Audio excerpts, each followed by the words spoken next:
So we're in the key of G. And if you want to go to the 6, which is E minor,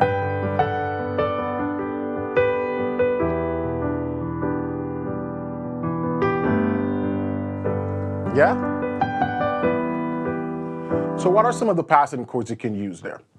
In my course, The Secret to Passing Chords, I talk about the first inversion passing. And you can use that to get to 6 at any time. You can do that. Yeah?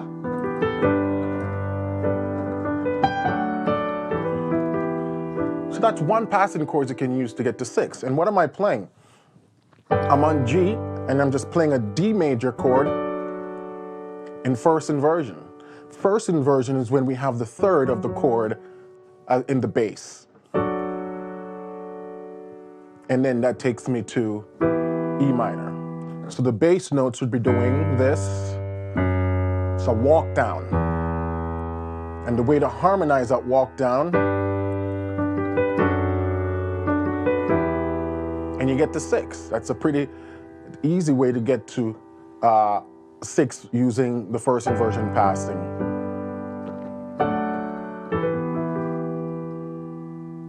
Now you may see me do some additional runs and stuff just to make that interesting. You can do stuff like, and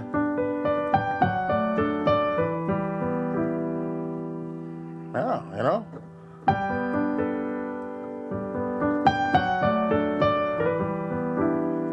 Easy way to get to 6.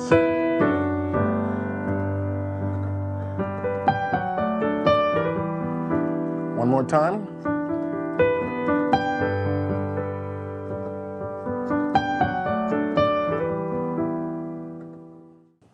So if those are just the 2 chords you're playing, from 1 to 6, then from 6 back to 1, you can use that first inversion passing as a pivot going to the 6 and back to the 1, like this.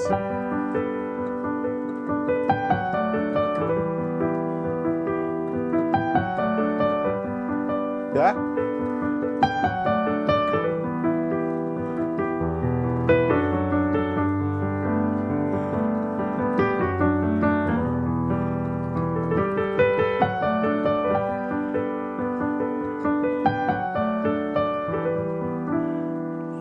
And that's one passing chord you can always use to go to 6. Doesn't matter what key you're in. Let's say C sharp.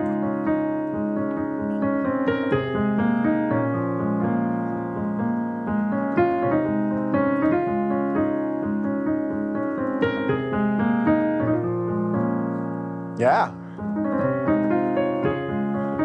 What if you're in the key of E? Same thing.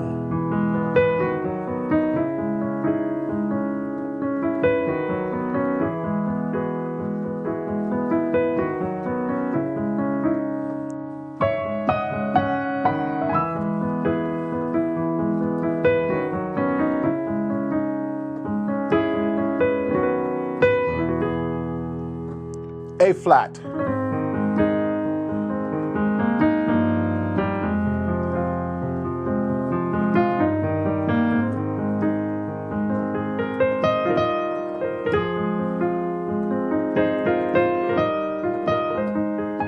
So that's one of the cool passing chords.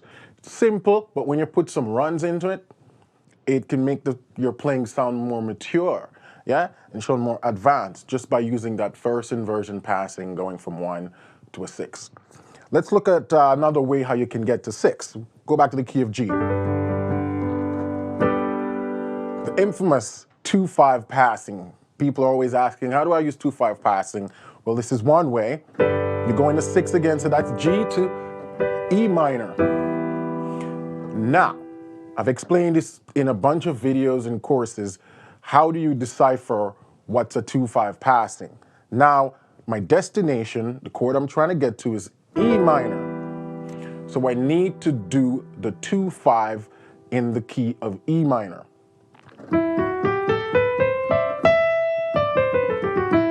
If this is my destination chord, and we're going to call it the 1, then my 2 is F sharp, because 2-5-1 always moves in fourths. I have F sharp, then to B, and I resolve to E. It has to be a perfect fourth, intervals of perfect fourth. If it's not perfect fourths, then it's not a 2/5 passing. Yep. And all these notes, these chords will come from the key of E minor. So now in the key of G, I can do, and I'm in E minor, or on the chord E minor. 2, and I'm on E minor. Now because I'm doing the 2/5 in the key of E minor, the 2 is a diminished chord, or what we call a minor 7 flat 5. That's the native chord in E minor, and then I'm just using a B7, which is the 5 chord in E, and I'm back at E minor. So,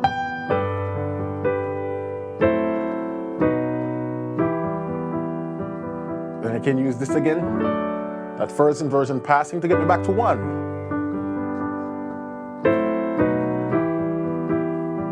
3, 4, 1, 2, 3, 4, and that takes you back to E minor.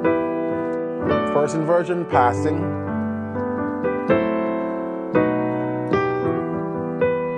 One more time.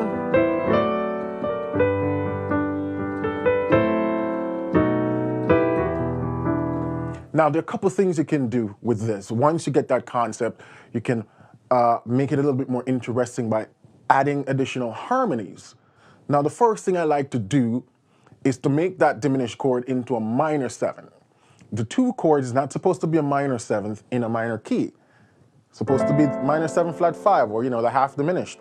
But you can make it a minor 7th by introducing that C sharp. It gives you this nice sort of what we call a modal mixture. It really lifts the sound.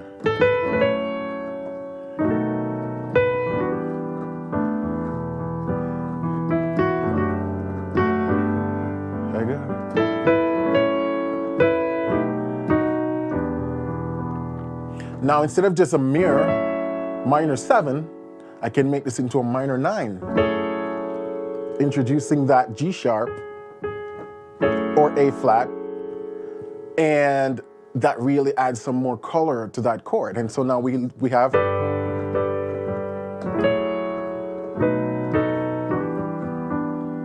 one more time, first inversion passing back to G. And I can voice this anyway. See, now I'm spreading out the notes. Or I can do them in a cluster. You can experiment with it, it depends on them. It's a matter of taste. What sounds good to you and what sound you're trying to go for.